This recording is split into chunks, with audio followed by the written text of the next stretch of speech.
본 방송에서 제공하는 투자 정보는 투자 판단에 대한 조언입니다. 방송에서 제공하는 주식의 가치, 가격 상승 및 가격 하락에 대해서는 방송사에서 보장하지 않습니다.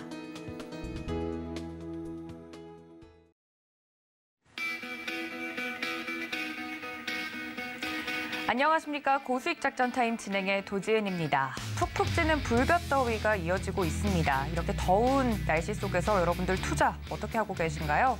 이번 주 굉장히 바쁜 한 주를 보내고 간밤에 뉴욕 증시 같은 경우는 2거래일 연속 상승세를 보여줬습니다.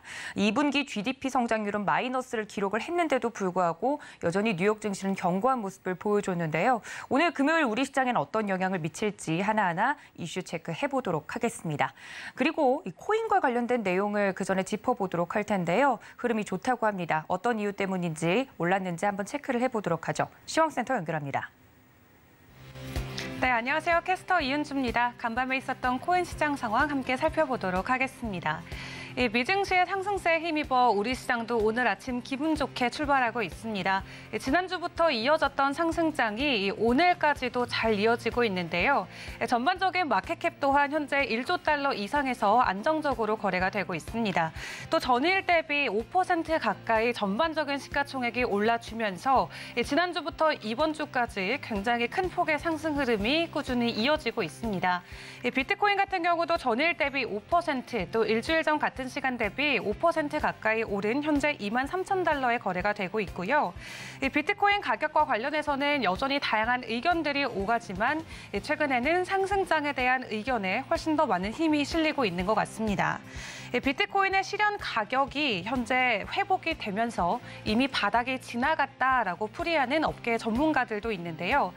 지난 비트코인의 하락장에 3번 정도 비트코인이 실현 가격 이하로 떨어졌던 경우가 발생했었는데 이번에 있었던 하락장에서는 이 실현 가격이 이미 상회했고 이 해당 구간에서 안정적인 지지 라인을 보여주고 있어서 앞으로는 올라갈 가능성이 훨씬 더 크다라고 풀이를 하고 있습니다. 그러면서 현재 비트코인뿐만 아니라 이더리움을 향한 투자자들의 관심도 굉장히 크게 오르고 있습니다.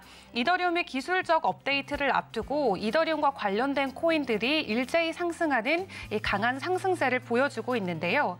이 대장주인 이더리움 같은 경우도 전일 대비 7%, 또 일주일 전 대비는 10% 넘게 오르면서 이미 1,700불대 이상의 가격을 보여주고 있습니다. 이 이더리움의 가격을 놓고 굉장히 긍정적인 전망치가 이어지고 있는 가운데 이 업계 전문가들은 얼마까지 예상하는지도 함께 살펴보도록 하겠습니다.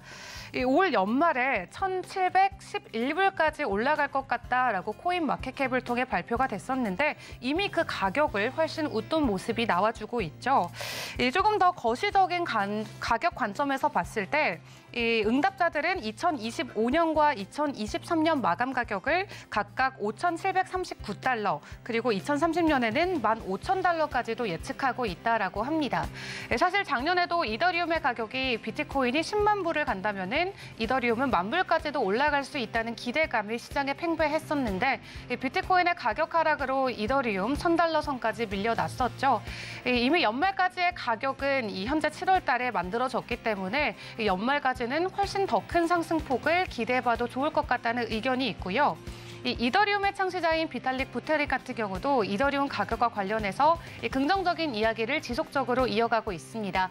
9월 달에 머지 이벤트를 앞두고 현재 이더리움의 가격은 이 머지 이벤트에 대한 가격 상승은 아직 반영되지 않았다라고 이야기를 했는데요. 지난 2주 동안 큰 폭의 상승을 보여줬지만 앞으로 머지로 인한 기대감으로 투자자들이 더 이더리움을 향해서 더 큰 매수를 이어갈 것이라고 예측을 하고 있습니다. 또 최근에 굉장히 이슈가 되고 있는 이 환경적인 문제를 빼놓을 수 없기 때문에 이더리움이 POS로 완전히 전환이 된다면은 이 환경 측면에서도 이더리움의 가능성 그리고 가치가 훨씬 더 강하게 부각될 수 있다라고 긍정적으로 풀이하고 있고요. 이미 연말의 예상 가격을 뚫어준 이더리움이기 때문에 연말까지의 어떤 가격 흐름 보여줄지도 좀 긍정적으로 지켜봐야 될 것 같습니다. 3위의 테더와 USDC 보도록 하겠습니다. 스테이블 코인들 큰 변동성 없이 가격 일불이고요. 5위의 BNB 코인도 전주 대비 5% 넘게 오르면서 현재 가격 277불에 거래되고 있습니다. 6위의 리플 보도록 하겠습니다. 전일 대비 4% 올랐고요. 전주 대비 2% 오르면서 현재 0.3달러에 거래되고 있는데요. 이 리플 같은 경우는 최근에 또 새로운 파트너십 소식을 전해왔죠. 이 블록체인 해외 송금 프로젝트로 알려져 있는 리플이 싱가포르의 주요 결제 기관 중에 하나인 포모페이와 함께 파트너십 체결을 했다고 합니다. 지금까지 있었던 이런 해외 결제 시스템들 같은 경우는 이 유로나 달러로 돈을 해외로 송금할 때 이 수일씩 걸리는 이 좀 기술적인 결함이 늘 있었는데 이번에 이 리플의 블록체인을 채택하면서 해외 송금도 훨씬 더 발빠르고 저렴하게 할 수 있다라며 이 포모페이 측은 굉장히 긍정적인 가치관을 내비쳤고요. 이 해당 소식으로 리플이 6% 가까이 깜짝 반등해주는 모습도 보여주기도 했습니다. 다음으로 바이낸스 USD 보겠습니다. 큰 변동성 없이 가격 일불이고요. 8위의 카르다노가 전일 대비 2% 가까이 오른 현재 0.5달러에 거래되고 있습니다.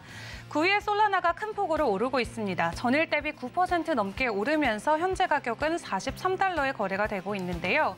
솔라나도 워낙 기반이 튼튼하고 메인넷이 강력한 프로젝트이다 보니까 현재 가격이 굉장히 저점에 와 있다라고 이야기하는 전문가들도 많습니다. 또 그런 한편 솔라나가 오는 8월에는 말 그대로 폭등할 수도 있다라는 전망들이 이 업계에서는 분분하다고 합니다. 결국에는 솔라나의 가격이 다시 250달러까지는 올라가 줄 수 있을 것이다라고 이야기하고 있는데 오는 8월 안으로 해당 가격이 실현될 수 있는 가능성도 있다라고 합니다. 현재 가격이 40달러 정도니까 약 다음 달까지 500% 이상의 상승세를 보여줄 수 있을 것이라는 기대감이 나오고 있는데요. 이러한 기대감을 내비치는 데는 여러 이유들이 있겠죠. 우선 첫 번째로는 현재 솔라나가 뉴욕시에 오프라인 매장을 개설한 것이 큰 호재로 작용이 되고 있고요. 또 안드로이드 웹3에 초점을 맞춘 스마트폰 도입 발표도 가격 상승에 큰 영향을 미친 것으로 풀이되고 있습니다. 현재 굉장히 좋은 매수 가격대 진입해 있다라고 많은 업계 관계자들이 이야기를 하고 있지만 결국에는 전반적인 거시 경제 흐름도 지켜봐야 되기 때문에 이 해당 부분은 조금 더 유의하시면 좋을 것 같습니다. 10위의 도지코인 보도록 하겠습니다. 전일 대비 5% 오른 모습 보여주는 도지코인, 현재 가격 0.06달러인데요.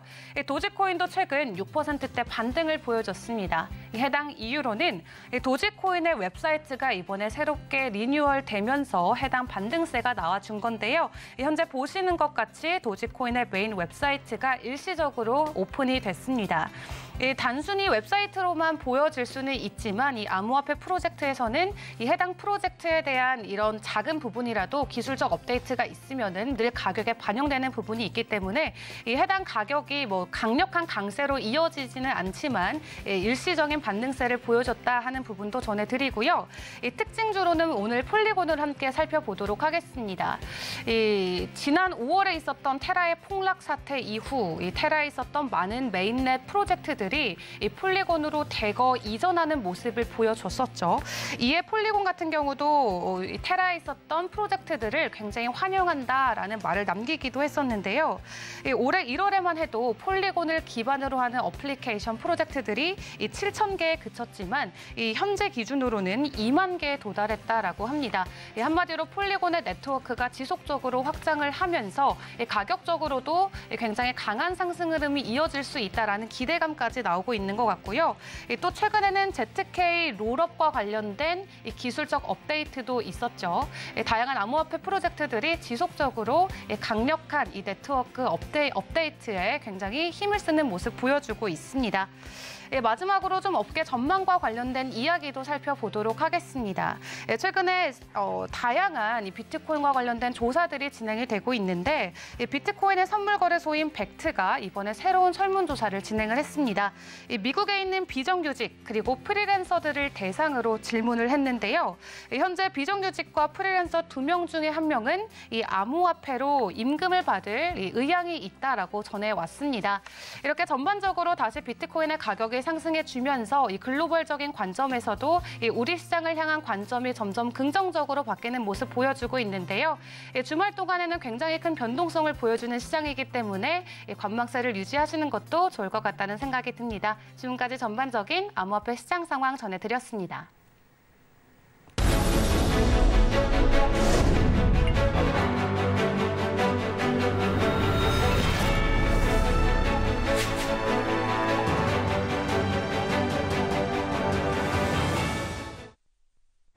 네, 월가 트레이더 버니의 미국 주식 시간으로 돌아왔습니다. 지금 한 3주에 걸쳐서 ETF와 관련된 이야기를 전해드리고 있는데요. 오늘은 이 ETF에 대해서 사용법과 그리고 시장에서 보는 관점, 더불어서 전망까지 짚어드린다고 하니까요. ETF 투자에 관심 있으신 분들 채널 고정하시면 좋을 것 같습니다. 그럼 미국 시카고 현지에서 이야기를 해주고 계시는 버니 씨의 이야기 들어보도록 하겠습니다. So far what we've done, we've looked at ETF. We've identified what they were. We've identified the different types of ETFs we can invest in. So we know the characteristics. We know the kinds of ETF investments that we can do. And then we looked at smart beta, which is inside of all those different investment styles, asset classes, different things like that. You can identify ETFs that basically try to optimize the portfolio within that space, whether it's in emerging markets, whether it's a real estate, whether it's technology, whether it's active or passive, anything like commodity-based ETF, overall stock-based ETF. And then you can use smart beta to be able to try and optimize the portfolio to outperform that particular space that ETF represents. Now what I want to do now is talk about how I use ETFs and how I think about them and what's gone on and kind of like looking ahead. So what I started out with right here is this is going back 20 years, and what we did is we broke out all the different asset classes that we can do, whether it's big U.S. stocks, small cap stocks, emerging market companies, emerging market countries, non-U.S. developed countries, okay, so Europe and that sort of thing, and some Asian countries. Diversified, whether it's real estate, natural resources, commodities, bonds, that sort of thing.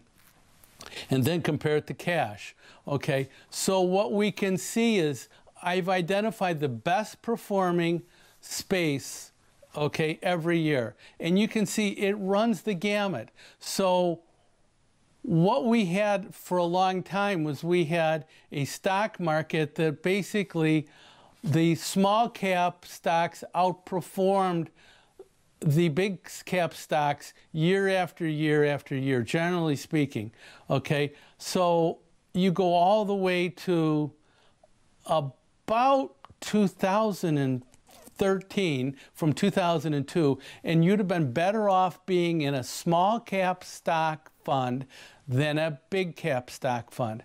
But what's happened from 2017 on is we've gotten all these returns on FANG and the large big cap growth stocks, okay? And so, like, if I just break this part down, because this is how we're going to think about ETFs. If I look at 2021, okay, big cap stocks, the biggest stocks outperform the small stocks. 2020, 2019, 2018, 2017. So for the last 5 years, small cap stocks have lagged. Markets always change. And I've mentioned in previous pieces that I think that we may now be having a rally of small cap growth stocks. And so if we look forward, that's maybe where we rally. A lot of times what people look for is they know what happened last time and they want to buy it again this time. And market leaders change all the time. We used to have basically GE was a tremendous stock, okay? Did great for years and years and years. And GE is still a really big company, but their stock performance has been terrible for the last 4 or 5 years. So things changed. IBM was a great stock, then IBM lagged, then IBM was I think it's now become a good stock again. Microsoft was a great stock, then Microsoft flatlined for about 15 years, and then it became a great stock again as we got into this whole, the different expansions they've gone on from just selling their products to be able to identify networking and all the cloud computing and all the things that they do. So one of the things we want to think about is where we want that highlighted box to be, or where we think the stocks, the box is going to be better than that. So if we look at 2022, which we don't have a full year for that, these are all going to be underperforming, okay? And these are going to be right here. Natural resources and commodities are going to be the ones so far that have done better in 2022. So when we look at returns right now, right? So if we look at the returns within the biggest performing ETFs, so obviously energy, natural gas, energy, they've all been the great performers within that space. When we look at the worst returns, obviously the Russia-Ukraine crisis, down, Russia, digital, okay, Bitcoin, right?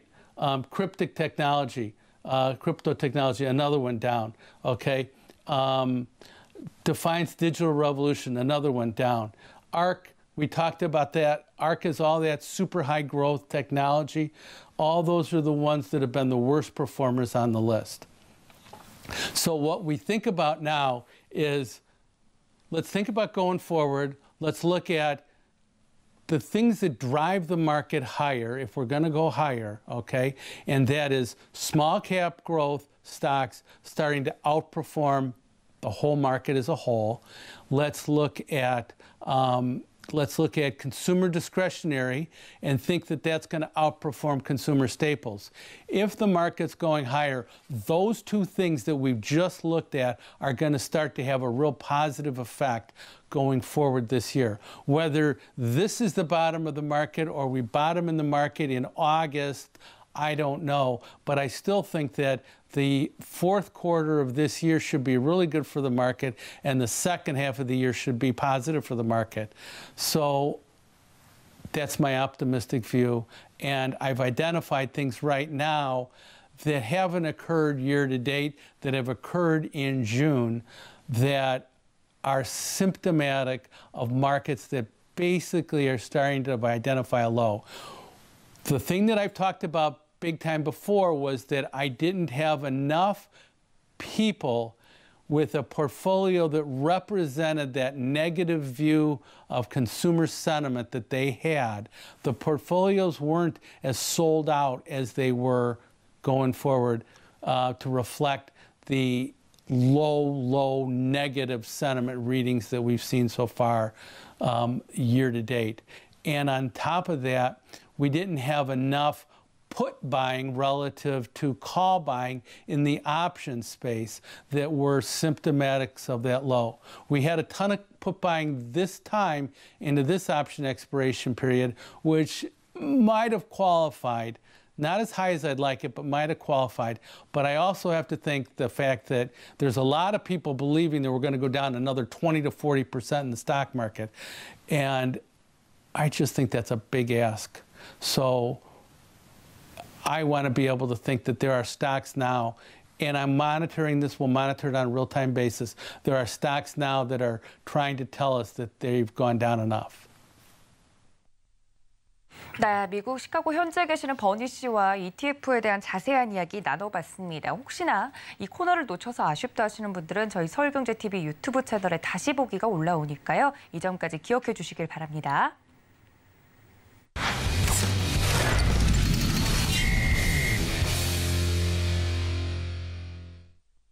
네, 본격적인 이슈 분석 들어가 보도록 하겠습니다. 이 시간 채워주시는 우리 대표님 모셔볼 텐데요. 루크투자연구소 임순재 대표님 스튜디오에 모셨습니다. 대표님 어서 오세요. 네, 안녕하십니까. 네, 이번 주 우리 시장 굉장히 바쁜 한 주를 또 보냈고 네, 그렇죠. 네, 이제 금요일이 되니까 힘이 좀 빠지네요. 네, 날씨도 그래도 덥고. 뭐 날씨 때문에 그렇다라고 네, 보시면 될 것 같고요. 날씨 증시는 때문에. 뭐 또 반대로 또 좋은 그런 흐름세를 보이고 있습니다. 맞습니다. 시장에 대해서도 이번 주 굉장히 제가 긴장을 했거든요. 굉장히 네. 중요한 경제 지표들도 지표들이 또 나오고 많았죠. 예, 시장이 어떻게 될지 걱정이 많았는데 그래도 시장 자체는 선방하고 있습니다.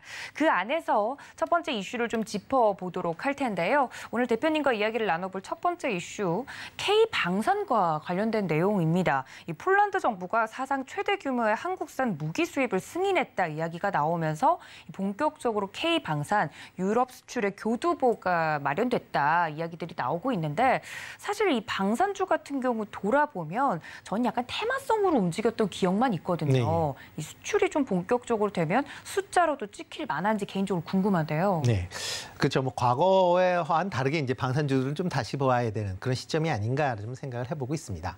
특히 이제 이번에 이제 폴란드 정부와 이제 20조 원 규모의 이제 대규모 이제 무기 수출 계약이 이제 체결이 됐고요. 뭐 내용을 본다라고 하게 되면 뭐 폴란드가 기존에 이제 K 방산, 그러니까 K 무기에 대한 이제 관심사가 상당히 좀 높았었다라고 보시면 됩니다. 네. 뭐 특히 이제 그 K9 자주포를 지금 이제 폴란드에서 지금 운영 중에 있고요. 뭐 지금 이번에 이제 우크라이나에도 이걸 이제 K9 자주포를 약간 이제 좀 개량을 한 그런 이제 자주포가 지금 쓰이고 있다라고 보시면 되겠습니다. 이렇게 이제 폴란드 입장에서도 보면 한국산 무기의 운영을 해보니까 상당히 좋더라, 가성비도 좋다라는 그런 이제 느낌을 받았고요. 이에 따라서 한국산 무기를 적극적으로 지금 도입을 하고 있다라고 보시면 되겠습니다. 특히 이제 우크라이나 러시아 전쟁이 이제 발발을 하면서 우크라이나가 만약 우크라이나 다음에 이제 타겟이 된다라고 하게 되면 뭐 폴란드가 될 것이냐 아니냐라는 그런 이제 불안감이 폴란드로 하여금 이제 대규모 이런 무기 수입을 하게끔 한 그런 주요 원인이다라고 보시면 될 것 같고요. 이번에 체결한 주요 내용을 본다라고 하게 되면 K2 전차 같은 경우는 1,000대를 지금 수출할 뭐 계약할 거로 예정이 되어 있고요. 그중에서 이제 180대는 국내에서 제작을 해서 수출하는 거고요. 그다음에 나머지 물량은 폴란드 현지에서 지금 생산할 예정입니다. 이 외에 K9 자주포 같은 경우도 600여 문을 지금 수출 계약을 지금 체결해 있고요. FA50 그 경항공기 같은 경우도 세계 편대 48대가 지금 뭐 계약이 되어 있고요. 아마 내년 중반까지 우선 12대가 인도가 될 걸로 그렇게 예상이 되고 있습니다. 뭐 이렇게 뭐 단순히 이제 폴란드뿐만 아니라 지금 뭐 유럽 전체적으로 우크라이나 러시아 전쟁 이후에 국방비를 늘리고 있는 그런 모습을 좀 보이고 있는데요. 특히 나토 같은 경우에 국방비를 GDP의 1.3% 수준을 유지를 했었습니다. 그런데 이번에 우크라이나 전쟁 이후에 지금 GDP의 2%까지 그 국방비를 증가시키겠다라고 얘기를 하고 있고요. 뭐 그중에서 가장 대표적인 나라가 독일 아닌가라는 생각을 해보고 있습니다. 독일은 군 현대화 작업을 위해서 1천억 유로, 뭐 우리가 하나로 하면 134조 원 정도의 특별 방위 기금을 이제 조성을 했고요. 그리고 2024년도까지 GDP의 2%까지 국방비를 증액을 하겠다라고 지금 얘기를 하고 있습니다. 이와 더불어 이제 폴란드나 아니면 루마니아, 발트 3국 같이 이제 동유럽 국가들 같은 경우도 지금 기존에 이제 GDP의 2%였던 이제 방위 수준을 2.5에서 3%까지 늘리는 그런 모습을 보일 만큼 네. 이제 향후에 어떻게 보면 이렇게 이제 국방비를 늘린다라고 하게 되면 관련된 이제 무기도 많이 수입을 해야 되는 거 아닌가라는 생각이 들고요. 그만큼 국내의 기업들에도 뭐 상당히 이제 긍정적인 그런 측면은 분명히 있을 것이다라고 보시면 되겠습니다. 특히 한국 같은 경우는 이제 세계 9위의 이제 방산 수출국이다라고 보시면 될 것 같고요. 뭐 최근 과거에는 이제 탄약료와 같은 이제 조금 저부가 가치 상품들은 이제 많이 생산을 했다라고 보면 최근 들어서는 뭐 FA50이나 아니면 K9 그다음에 K2 전차와 같은 이제 첨단 기술의 제품이 있는 무기들을 주로 수출을 하고 있다라고 보시면 되겠습니다. 뭐 그래서 아마 올해 아마 수출 좀 누적액은 뭐 이번에 그 폴란드 건까지 합치면 25조를 넘을 것이다라는 기대감이 있고요. 뭐 향후 이제 국내 방산 수출이 이제 보다 활개를 더 치지 않을까라는 생각을 해보고 있습니다. 뭐 한번 이렇게 대규모 수출을 한다라고 하게 되면 뭐 한국의 이제 방산 기술에 대해서 뭐 국제적인 신뢰도가 더 그만큼 쌓인다라고 보시면 될 것 같고요. 특히 이제 국내 무기 체계 자체가 국내 이제 원체 그 기술이 좋은, 그러니까 과학 기술이 좋은 그런 상황이기 때문에 첨단 과학 기술의 제품에 거기다 이제 경제성까지 바탕이 되는 그런 상황이다라고 보시면 뭐 무기를 수입해야 되는 국가 입장에서 보면 상당히 우리나라가 우선순위가 될 수밖에 없다라고 보시면 되겠습니다. 특히 이제 최근 들어 영국의 이제 판도라 그 에어쇼 이후에 나토 국가에서 FA50에 대한 개량 모델을 상당히 관심 있게 이제 지켜보고 있다라고 얘기가 많이 나오고 있습니다. 특히 KF-21의 초도 비행을 성공을 하면서 국내 항공기에 대한 이제 신뢰성이 그만큼 향상이 됐다라고 보시면 될 것 같고요. 네. 뭐 이렇기 때문에 이제 국내 방산주 관련돼서 조금 관심 있게 보시면 어떨까 싶은데요. 일단 뭐 국내 방산주 뭐 대표적인 회사다라고 하게 되면 일단 과거에는 이제 포탄을 만드는 이제 풍산이나 한화가 있었다라고 보시면 될 것 같고요. 최근 들어서는 뭐 항공기를 만드는 한국항공우주, 그다음에 전차를 K2 전차를 만들고 있는 현대로템, 그다음에 자주포를 만들고 있는 하나에어로스페이스, 그다음에 천군과 같은 이제 미사일을 만들고 있는 LIG 넥스원이나 한화시스템 같은 종목에 조금 관심 있게 보시면 어떨까 싶습니다.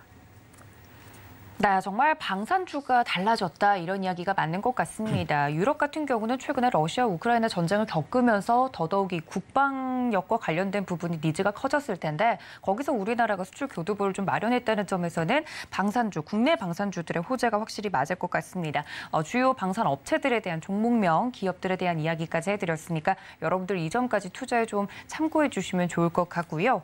자, 두 번째 이슈로 좀 넘어가 보도록 하겠습니다. 저희가 앞서 너무 날씨가 덥다 이야기를 했는데 이 환경과 관련된 내용을 짚어봐야 될 것 같은데요.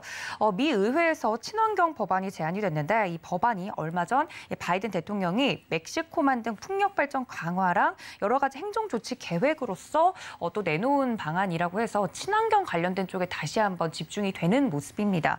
어제 우리 시장에서도 친환경 관련된 종목들이 올라서 확실히 앞으로도 좀 볼만한지가 궁금하거든요. 어떻게 보시나요, 대표님? 네, 어떻게 뭐 친환경주가 이제 국내에서 이제 강한 흐름을 보인 게 이번에 이제 미국에서 이제 관련된 법안이 이제 제안이 됐다라는 것 때문에 아마 강한 그런 흐름을 보인다라고 보시면 될 것 같습니다. 뭐 이번에 이제 법안 자체는 2022년 인플레이션 감소법이라는 이제 법입니다. 그 안에 지금 기후 협약 관련된 대응 관련된 이제 그 투자가 이루어진다라고 보시면 될 것 같은데요. 뭐 법안 내용을 보면 이제 미국 내에 부유층 증세 방안이 이제 첫 번째로 나오는 거고요. 그리고 이제 이렇게 증세가 돼서 나오는 그런 자금을 통해서 기후 변화 관련된 투자를 확대하겠다라는 내용입니다. 뭐 일단 기후 관련된 투자는 이번에 이제 투자된 게 3,690억 달러 정도 되는 거고요. 뭐 이 금액은 이제 작년에 바이든 대통령이 3조 5천억 달러 정도의 이제 BBB, 이제 빌드백 베러라는 이제 그 법안을 제출했었는데 그때 당시에 이제 조 맨치 의원이 강력한 반대로 인해서 법안 통과가 불가능했었습니다. 조 맨치 의원이 이제 그때 반대했었던 이유는 지출 규모가 너무 크기 때문에 인플레이션을 일으킬 수 있다. 그다음에 이를 마련할 재원 조달이 상당히 좀 불투명하다라는 것 때문에 반대를 했는데요. 이번에 이제 조 맨치 의원이 이제 합의를 하면서 관련된 이제 법안에 대한 그 얘기가 이제 본격적으로 나왔다라고 보시면 되겠습니다. 뭐 일단 규모가 이제 작년에 3조 5천억, 그다음에 그 다음 게 1조 7천억에 비해서 실제적으로는 3,700억 달러니까 많이 줄었다라고는 보지만 여전히 미국 의회에서 채택한 기후 관련 법안으로서는 가장 큰 규모다라고 보시면 되겠고요. 주요 내용을 보면 전기차, 풍력, 태양광 제조 시설에 관련된 투자를 했을 때 620억 달러 규모의 세금 공제, 그다음에 지원금을 지원하겠다라는 거고요. 이외에 이제 청정 에너지 연구 개발에 한 290억 달러, 그다음에 미국 우정국의 무공해 차량 구매에 한 30억 달러, 그다음에 이게 또 하나 이제 관심 있게 한번 보셔야 될 텐데요. 전기차를 신규 구입할 때 7,500달러의 세금 공제를 해줄 예정이고요. 중저소득층의 경우는 4,000달러의 추가적인 크레딧도 지금 제공을 하겠다라는 겁니다. 그만큼 이제 친환경 관련된 분야의 투자가 상당 부분 이루어질 수 있을 것이다라는 기대감이 나와 있고요. 다음 주 중에 아마 상원에서 법안 표결이 있을 예정이고요. 그 다음에 이제 하원으로 넘어갈 텐데 아마 처리가 아마 이번에는 무난하지 않을까라는 생각을 좀 해보고 있습니다. 이렇게 이제 미국 미국에서 이제 법안이 이렇게 제출이 되면서 뭐 미국의 이제 태양광이나 그다음에 신재생 관련주들이 뭐 전일 뭐 큰 폭의 상승세를 좀 보였습니다. 특히 이제 세금 공제를 통해서 이제 생산 시설을 만든다라고 하게 되면 미국 내 이제 수천 개의 일자리가 이제 확보가 될 수 있고요. 또 에너지 관련된 비용을 낮출 수 있는 그런 긍정적인 측면은 분명히 있다라고 보시면 되겠습니다. 그리고 이번에 그 얘기 나오는 게 이제 그러니까 친환경 관련된 부분이지만 단순하게 신재생 에너지뿐만 아니라 수력, 원자력, 화석 연료 등을 모두 포함한 에너지를 깨끗하게 만드는 기술에 전부 다 투자를 한다라고 보시면 될 것 같습니다. 그러니까 관련된 기술을 갖고 있는 회사에 좀 더 관심 있게 좀 보시면 어떨까 싶고요. 그렇기 때문에 이제 미국 그러니까 그렇기 때문에 신재생 관련된 섹터의 기업들은 뭐 국내에도 여전히 관심을 가지셔야 되지 않을까라는 생각을 해보고 있습니다. 네. 네, 특히 뭐 전일 뭐 이제 가장 많이 올랐었던 게 이제 하나솔루션이 좀 많이 올랐었는데요. 네. 뭐 하나솔루션 같은 경우에 이제 자회사인 하나큐셀이 미국 프리미엄 태양광 모듈 이제 시장 점유율 1위 업체입니다. 그만큼 미국 내 사업을 지금 진행을 하고 있기 때문에 미국에서 이런 이제 그러니까 여러 가지 이제 보조금이나 아니면 세제 지원을 한다라고 하게 되면 당연히 수혜를 크게 입을 수밖에 없다라고 보시면 될 것 같고요. 또 하나가 이제 CS 윈드도 한번 좀 관심 있게 보시면 어떨까 싶습니다. 뭐 지금 글로벌 타워 풍력 타워를 이제 제조하는 그런 이제 회사로서 이제 글로벌 시장 점유율 1위를 하고 있는 그런 회사고요. 특히 이제 풍력 타워가 보통 이제 만들어지게 되면 수십 톤에서 수백 톤 정도로 이제 대형 구조물이 됩니다. 그렇기 때문에 이걸 발주를 하면 그 발주하는 대륙 내에 있는 생산 시설에서 조달하는 경우가 대부분이고요. 특히 이제 CS 윈드 같은 경우에 작년에 그 미국 콜로라도주에 있는 베리타스의 타워 생산 시설을 인수를 했습니다. 그렇기 때문에 미국 내에 생산 시설이 있어서 미국에서 풍력 발전이 뭐 활발하게 이루어진다라고 하게 되면 관련된 직접적인 수혜가 예상이 된다라고 보시면 될 것 같고요. 이 외에 이제 상강 M&T 같은 이제 M&T도 뭐 해상 풍력 부유물 그다음에 풍력 타워를 이제 생산을 하고 있는 그런 업체인데요. 미국에서 이런 이제 특히 이제 미국 서부 해안에 이런 풍력 발전이 많이 발주가 된다라고 하게 되면 그거에 대한 수혜를 입을 수 있다라는 기대감도 같이 있고요. 최근에 이제 대주주가 SK 에코플랜트로 이제 바뀌면서 향후의 성장성도 한번 같이 생각해 보시면 어떨까 싶습니다. 또 하나가 전기차 이제 구입 지원금 관련돼서 지금 뭐 국내 이제 자동차 회사들 같은 경우도 좀 관심 있게 보시면 어떨까 싶은데요. 특히 이제 현대차가 이제 아이오닉 5로 해서 미국 그 전기차 판매 점유율 지금 2위를 기록을 하고 있습니다. 물론 아직 뭐 점유율은 10%가 안 되기는 하지만 향후에 하반기에 이제 전기차인 아이오닉 6가 이제 다 출시가 되고 또 이제 전기차 보조금이 지원된다라고 하게 되면 미국 내 전기차 점유율이 뭐 지금보다 더 상승할 수도 있으니까 그런 점도 한번 감안해서 투자해 보시는 게 어떨까 싶습니다. 네, 이 친환경과 관련된 이야기가 나왔을 때까지만 하더라도 정확히 어느 부분에 투자를 해야 될지 그때는 굉장히 두리뭉술해서 힘들었거든요. 네. 그런데 지금은 이렇게 종목별로 그리고 섹터별로 좀 나누어서 설명을 해드렸으니까요. 친환경 법안 통과와 관련돼서 혹시나 투자를 좀 장기적으로, 중장기적으로 하고 싶으신 분들은 오늘 투자 포인트까지 챙겨가 주시면 좋을 것 같습니다. 자, 그렇다면 오늘 대표님과 오늘장 작전에 대해서도 세워보도록 할 텐데요. 이번 주 쭉 증시 흐름이 흘러오는 걸 보시면 면서 다음 주장을 좀 준비를 해야 되지 않겠습니까? 네.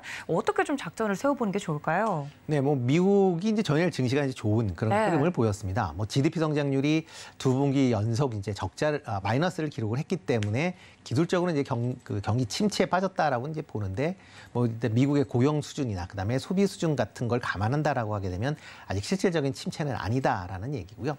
또 하나 이제 이렇게 그 GDP 성장률이 떨어지면서 향후에 패드에서 지금의 이제 긴축 통화 정책을 좀 완화하지 않을까라는 기대감 때문에 좀 기술주 중심으로 좀 큰 폭으로 이제 상승하는 그런 모습을 좀 보였습니다. 아마 국내 증시도 이러한 흐름세가 이어질 가능성은 충분히 있다라고 보여집니다.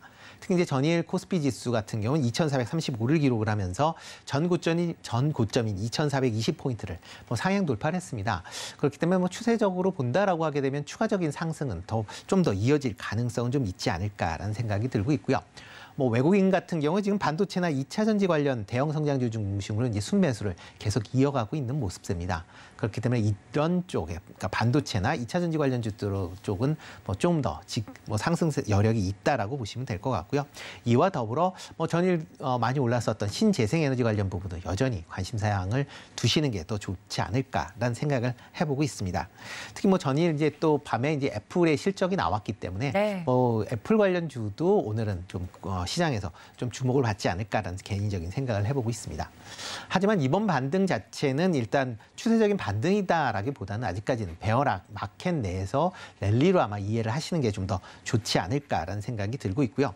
뭐 일단 높은 인플레이션이 계속 지속이 되고 있는 그런 상황이기 때문에 뭐 인플레이션이 급격하게 하락하기 전까지는 아마도 뭐 약세장을 좀 벗어나기는 좀 더 어렵지 않을까. 그리고 또 내년에 뭐 글로벌 경기 침체 가능성에 대해서는 여전히 그런 우려가 살아있다는 것도 감안하시는 게 좋지 않을까 싶습니다. 다만 이제 단기적인 이제 관점에서는 분명히 트레이닝을 할 수 있는 룸은 충분히 있다라고 보시면 될 것 같고요. 조금 전에 말씀드렸듯이 2,500포인트까지는 뭐 일단 상승 여력은 있다. 특히 이제 이번 주 다음 주가 이제 월초로 인해서 네. 다양한 이제 경제 지표가 발표될 예정입니다. 이런 경제 지표가 발표되면서 아마 증시의 변동성도 같이 좀 커질 가능성은 충분히 있으니까 그런 점은 감안을 해서 투자 전략을 짜시는 게 유효할 걸로 생각이 되고요. 특히 이제 한미 금리 역전으로 인해서 외국인들의 투자 방향성에 대해서도 좀 더 주목해 보실 필요가 있지 않을까 싶습니다. 네, 말씀해 주신 것처럼 이 경제 지표가 부진함에도 불구하고 뉴욕 증시 이틀 연속 강세를 좀 보여주고 있는 모습입니다. 우리 시장도 상승 여력이 여전히 남아있는 상태고 그 안에서 단기적으로 혹은 중장기적으로 전략을 짜가시는 것이 굉장히 중요하겠다. 다음 주도 월말 월초로서 이 시장에 대한 변동성이 커질 것으로 예상이 되니까요. 이 점들까지 여러분들 모두 체크하셔서 투자 전략에 대입해 보시면 좋을 것 같습니다. 네, 지금까지 루크투자연구소의 임순재 대표님과 함께했습니다. 대표님 고맙습니다. 네, 고맙습니다. 네, 보다 자세한 종목별 대응 전략 세워보도록 하겠습니다. 글로원 파트너스 이성호 이사님과 함께 전화 연결합니다. 이사님, 안녕하십니까? 네, 안녕하세요. 네, 반갑습니다.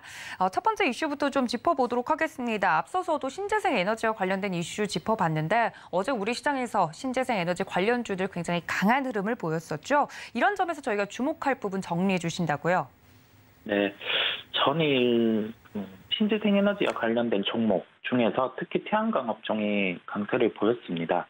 장중에 하나솔루션의 실적 발표가 있었는데 하나솔루션 같은 경우 태양광과 관련된 에너지 사업부도 있지만은 각 사업부가 나눠져 있는 상황인데 단적인 실적이 잘 나온 것만 보고 반등이 나왔다기보다는 태양광과 관련된 부분의 사업의 실적이 잘 나왔습니다.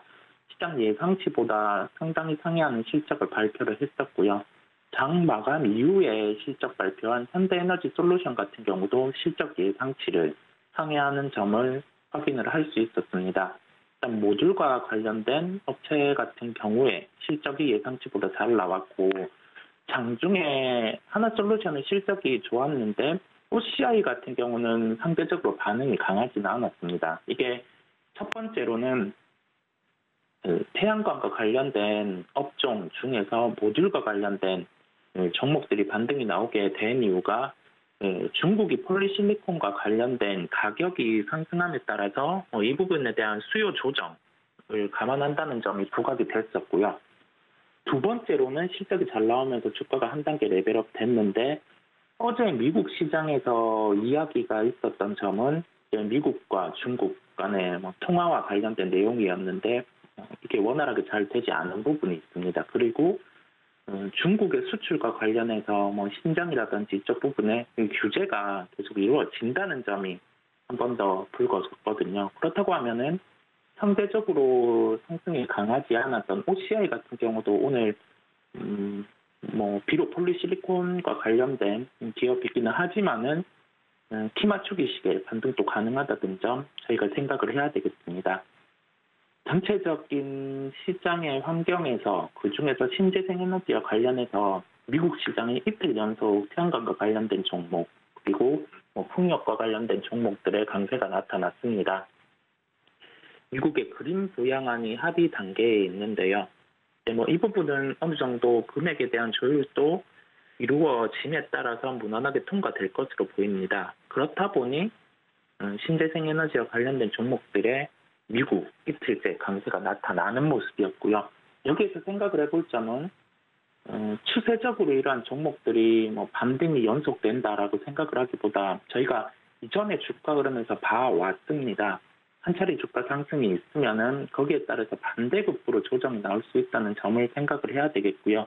여기에서는 신재생 에너지 업종 내에서 상대적으로 덜 오른 쪽으로 접근이 필요하다는 점을 통해서 종목을 접근해 보겠습니다. 네, 상대적으로 덜 오른 업종에서 접근이 좀 필요하다 이야기를 해드렸습니다. 제가 보기엔 다 오른 것 같은데 덜 오른 업종에서 어떤 종목을 꼽아주셨을까요? 네, 절대적인 주가는 올라가 있는데 그래도 상대적으로 뭐 태양광은 태양광, 뭐 풍력, 원전 뭐 이런 식으로 다 비교했을 때 원전 같은 경우에 종목이 조금은 덜 올랐다 보니까 말씀을 드리게 되었고요. 종목은 BHI를 말씀드리겠습니다. 예전에 방송을 통해서도 말씀을 드린 적이 있는데 한 번 더 이 부분에 대해서 짚고 갈 필요가 있다 보니 말씀을 드리게 되었고요. 우리나라가 지금 확정되지는 않았지만은 뭐 중동이라든지 유럽 쪽으로 원전의 수출 가능성이 부각이 되는 구간입니다. 이제는 뭐 충분히 수출과 관련된 모멘텀도 부각될 시기이기도 하고요. 이런 점은 하나의 가능성으로 놓고 그렇다고 하면은 수출이 이루어진다고 했을 때 통상 그 한전을 통해서 이루어지게 되는데 우리나라의 스마트 원전 같은 경우는 최근에 이야기가 많이 나오고 시장에서 주목을 했었던 소형 모듈 원전 그 부분과 유사하게 과거부터 그 사업을 해왔고 여기에 대한 기술력이 확보되어 있습니다. 그렇다 보니 원전을 수출할 때 이러한 소형 모듈 원전과 비슷한 형태로 수출할 수 있는 요소를 갖추고 있는 기업에 대한 접근이 필요하겠고요. BHI 같은 경우는 사용 후 핵 연료 처리 기술 그리고 안전 시스템의 기술력을 보유하고 있습니다. 시장에서 우려되는 부분이 원전에 대해서 긍정적으로 얘기를 하면은 뭐 방패장이라든지 핵 연료의 처리에 대해서 도대체 어떻게 할 거냐 이게 뭐 명확하게 정해지지 않은 부분 계속 뭐 도심지 이외의 바닷가라든지 이 부분에 방패장이라든지 그러한 구성에 대해서 확보되지 않았는데 주가가 될 수 있냐라는 논란이 많은데 우리나라랑 글로벌 정책이 겹쳤을 때는 우선적으로 리스크 요인이 있음에도 불구하고 주가는 선행 반응하는 점이 있습니다. 그리고 소형 모듈 원전과 관련해서는 계속 지속적인 얘기가 이게 방사능의 배출이 기존의 대형 원전보다 한 5-6배가 더 많다는 점도 얘기가 나오고 있는데 이게 실제 테스트를 통해서 나오는 얘기고 설치라든지 그러한 부분은 그 면적이라든지 밀도를 계산해 보면은 뚜렷하게 여기에 대한 차이가 크게 나지는 않는다는 점을 또 알 수가 있겠습니다. 기술 얘기까지 조금 펼쳐놓고 얘기를 한 이유는 그 포인트에 대한 부분을 저희가 생각을 해야 되겠고요. 주가적인 측면에서 어떤 부분에서 그 에너지와 관련된 산업은 반응할 수 있는지 먼저 고민을 해야 되겠고 여타 신재생 에너지 쪽이 주가가 반등이 나온 상황이고 여기에서는 상대적으로 덜 오른 업종을 살펴볼 필요가 있다 보니 원전 업종을 말씀드리게 됐고 이 중에서도 좀 가깝게는 그 수출이라는 모멘텀이 부각될 수 있는 부분에 대해서 핵심적인 요소를 갖추고 있는 BHI를 말씀드리게 됐습니다. 가격적으로는 7,600원대 접근 가능하다는 점 말씀드리겠고요. 좀 이 구간에서는 짧게 트레이딩을 가지고 가기보다는 하나의 분할 매수권으로 먼저 생각을 하고 대응할 필요가 있다는 결론이겠습니다. 네, 절대적으로 덜 올랐다는 게 아니라 상대적으로 신재생 에너지 관련주 안에서 덜 오른 업종을 찾아보면 원전주 이야기를 해드렸습니다. 이 기술적으로도 그리고 수출과 관련된 이슈 관련돼서도 짚어드렸고요. 그리고 종목 같은 경우 저희가 한번 언급을 해드렸던 종목 BHI 오늘 또 자세하게 말씀을 좀 드렸습니다. 어제 좀 마감이 된 가격을 보니까 7,730원에 마감이 됐는데 7,600원대 접근이 가능하다고 다시 한번 가격 전략도 챙겨드렸으니까 이 점까지 참고해 보시면서 원전 관련주에 투자하고 싶으신 분들은 이 부분까지 챙겨가 주시면 좋을 것 같습니다. 자, 두 번째 이슈로 좀 넘어가 보도록 하겠습니다. 이사님, 이번 주 바쁜 한 주를 좀 보내고 다음 주는 월초가 또 시작이 됩니다. 여러 가지 경제 지표들이 쏟아질 것으로 또 예상이 되고 있는데 이런 실적 시즌에서 체크하고 가야 될 부분 짚어주신다고요? 네, 최근에 실적 발표를 보면 수출 기업들 같은 경우가 실적이 계속 잘 나오고 있는 상황입니다. 예상보다 실적이 상당히 잘 나오고 있는 걸 저희가 볼 수 있고요.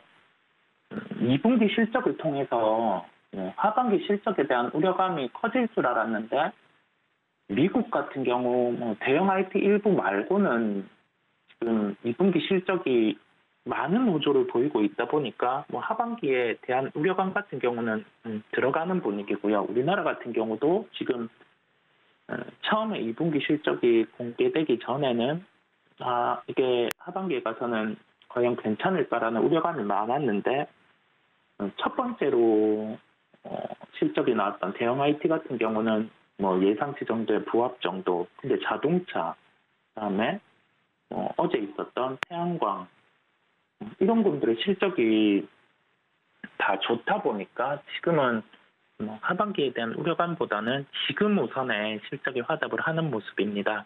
그렇다 보니 실적에 대한 발표를 앞둔 기업을 또 체크를 하고 갈 필요가 있겠고요. 시장 기대감 대비해서 주가가 상승했다가 한 차례 조정이 나와 있는 종목 같은 경우는 챙기고 갈 필요가 있는 점을 저희가 인지를 하고 지금 구간에서 체크하고 갈 종목을 말씀드리겠습니다.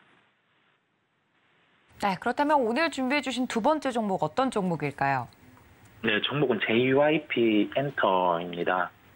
엔터주 같은 경우는 8월 첫째 주에 실적 발표 예정에 있습니다. 늦게는 한 둘째 주 정도까지 발표를 할 텐데요. 2분기 실적에 대한 기대감은 높아져 있는 상황입니다. 다만 시장에서 이야기는 SM 같은 경우가 예상치 대비해서 조금은 부진할 수 있는 실적. 이게 그 사업에 대한 부분이 안 좋아서가 아니라 2분기에 일부 부분, 그 일본의 콘서트 부분이 3분기로 이연이 될 수 있다는 점에서 엔터주들이 함께 조정이 나온 걸 저희가 확인할 수 있었고요.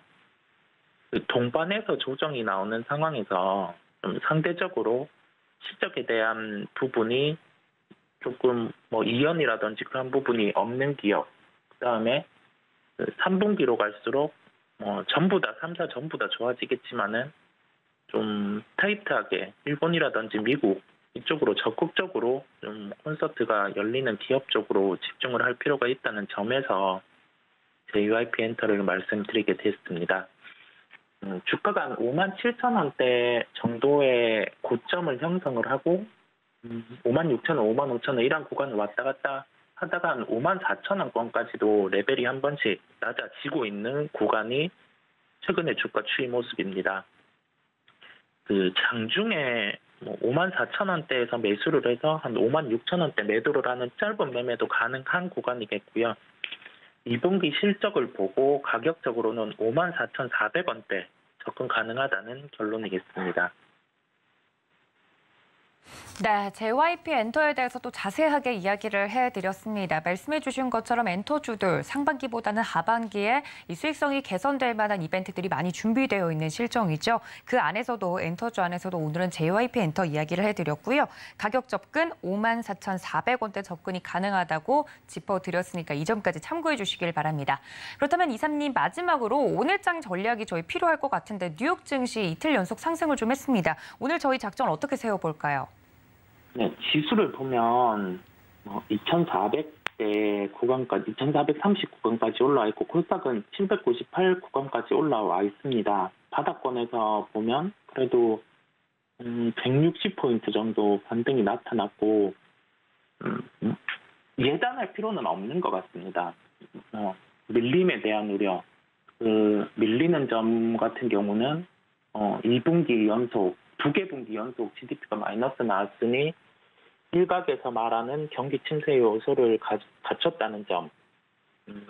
그다음 시장이 밀렸다가 한 130포인트 정도 거래소 기준으로 반등이 나왔는데 조심해야 되지 않을까. 충분히 그런 생각을 할 수 있는데 시장이 반응하는 대로 지금은 생각하고 미리 버스에서 내릴 필요는 없는 시장이라는 강조를 한 번 더 드리겠습니다. 어렵게 매수를 했던 주식 같은 경우를 급하게 팔 필요는 없고요. 여기에서 수익을 조금 반납을 한다는 생각으로 한 번 꺾이는 거 확인을 하고 매도를 할 필요가 있다는 점, 그 점을 생각을 하시고 여기에 대한 근거는 뭐냐면 첫 번째로는 외국인의 매도가 나타나더라도 시장의 공매 부분이 확실히 줄어들었고요.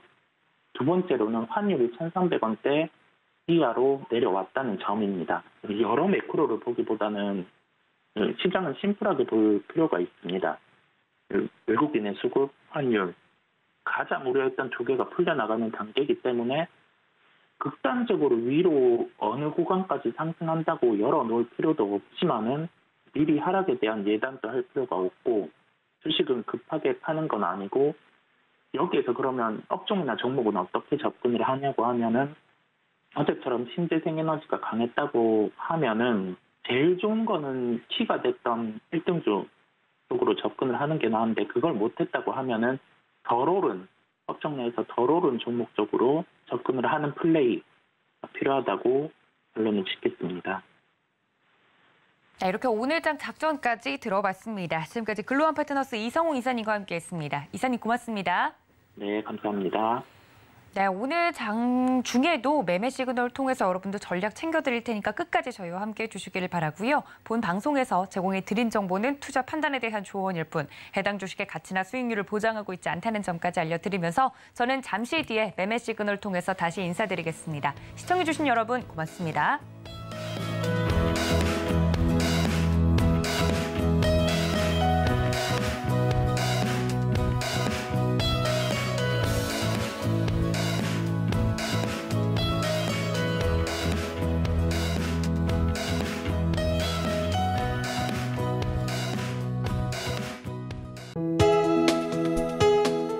본 방송에서 제공하는 투자 정보는 투자 판단에 대한 조언입니다. 방송에서 제공하는 주식의 가치, 가격 상승 및 가격 하락에 대해서는 방송사에서 보장하지 않습니다.